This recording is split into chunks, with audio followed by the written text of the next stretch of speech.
Fleet Street legend and former MailOnline editor Martin Clarke is tonight's outsider. Now, we've had 3 prime ministers this year, but Britain's unwavering and unquestioning support for the seemingly never-ending war in Ukraine has remained unchanged and unchallenged. Sunak echoed the words of Liz Truss and Boris Johnson during his first speech outside Downing Street. In the midst of a terrible war that must be seen successfully to its conclusions. And tellingly, Sunak's first call with a foreign leader was to Ukrainian President Volodymyr Zelensky, during which the PM reassured him that the Ukrainian people can still count on the UK's continued solidarity and support. But with the consequences on both our economy and security, is it time for a national debate on how to end the war peacefully? Martin's with me in the studio. And it really does feel like this is one of those issues that the mainstream media and politics and the political class in this country don't want to tackle. But actually, if you look at the polling, there is increasing concern amongst the public about this blank cheque being written seemingly forever. It's an open-ended commitment. I think people are wondering, what's our bottom line? We've committed to helping Ukraine win, but no one's told us what winning looks like, or who decides when Ukraine's won. Is it going to be us and the Americans, or is it going to be Zelensky? Because, you know, I think his view of winning would be very different from London and Washington's. He won't be happy until Russia's pulled out of Crimea, which, quite frankly, isn't going to happen under Putin or any other leader of Russia. I mean, Russian people wouldn't stand for it. I think the only thing that would get Russians out of Crimea would be the total collapse of Russia, which I don't think, bearing in mind they have a huge nuclear arsenal, is anything we want to happen anytime soon. And interestingly, this debate finally has sprung into the open this week in America, from both the left and the right. You've got Kevin McCarthy, who's probably going to be the Republican Speaker of the House if the Republicans take the House in the midterms, saying there won't be a blank cheque for Ukraine anymore. And on the left, there was a letter leaked from 30, or leaked from 30 progressive Democrats, basically demanding that Biden put as much energy into diplomacy as he is in prosecuting the war. Now, it seems to me, you know, Rishi's said everything's on the table. He wouldn't even commit himself to the triple lock on pensions today. But the one thing that doesn't seem to be on the table, the elephant in the room, is Ukraine. Well, there's not even a hint of debate in this country, and that always concerns me when you have the left, the right, the political class all seemingly conspiring to present one narrative. And the issue that I have is that the moment that you say, look, we've got to talk about this, we've got to think of a way out, like Elon Musk did a couple of weeks ago, you're automatically accused of being some sort of Putin apologist. And I think it's to shut down a debate that needs to be had. Well, I'm not a Putin apologist. I'm not some peacenik.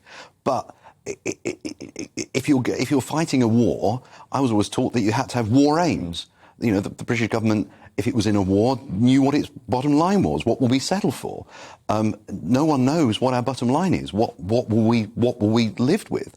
I mean, in America, there are people on left and right saying that we're hawks, who say we need to double down and push Putin harder and bring him to the negotiating table. But when you say, well, OK, what's our negotiating bottom line? They don't know.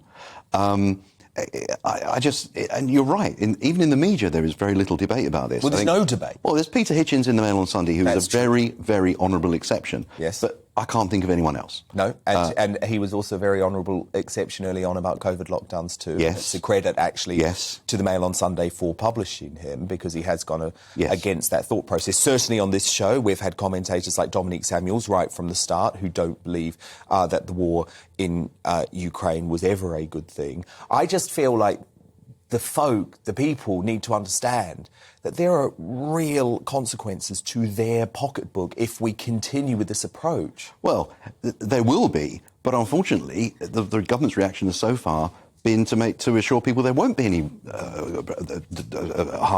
harm to their pocketbooks, because we're going to give them an energy price cap. Although only for 6 months. Sorry? Only for 6 months. Only for 6 months, but even over 6 months, that will cost probably at least £20 billion.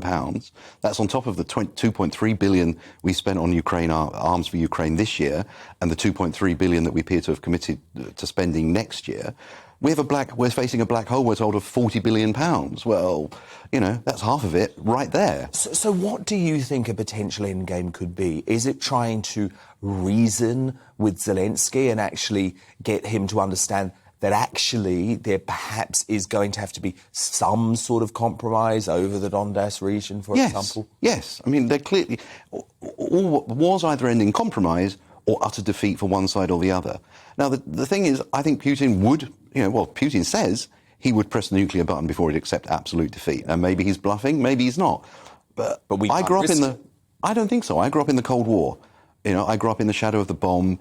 We all knew why we were growing up there, but there was no choice. There was an existential struggle between capitalism and communism. Only one could survive, and we had no choice. Now we're risking nuclear war over Ukraine ultimately to get the Crimea back. Ukraine isn't even a member of NATO. Do you think there's... and if this war has proven one thing, it's that the Russian military is no real threat to anyone on the ground. No. So it's the nuclear threat. But look, it just feels to me like there's groupthink going on here, because I cannot think of one politician in the UK who... No, we're treating it like a football match. We're trying to insulate people from the cost. It's like Churchill standing up, so I've got nothing to offer you except blood, sweat, and free bingo cards. War is not a spectator sport, yet we treat it like that, waving our flags when there's no personal cost to us and ignoring the very real risk to us and our children. And I just find it extraordinary that there doesn't seem to be any grown-up thinking, any kind of realpolitik thinking going on in London or Washington as to what the end game is here. I don't think they even know. I think on the Democrat side in America, it's become a bit of a blood feud between Putin and Biden. Putin's been the kind of go-to boogeyman for the Democrats for years now. I mean, I think if COVID had started in Russia, the Americans would have been all over trying to find out how it started. In fact, we'd probably still be calling it the Putin flu. But and that brings me to the other important point, is that the real threat to the West in the long run is China. It's not Russia. Russia's a paper tiger. It's got an economy smaller than Italy's, whereas China is a real threat and is aggressive, much more aggressive, I think, than Russia, undermining the West economically, through propaganda and soft power, and through out-and-out espionage. Yeah. And yet, instead of trying to prise Russia away from China, we seem determined to push Russia further and further into China's arms, which seems to me nuts. Well, look, we're going to have the debate on this show, so thank you so much for kicking it off. Former MailOnline editor, Martin. My pleasure.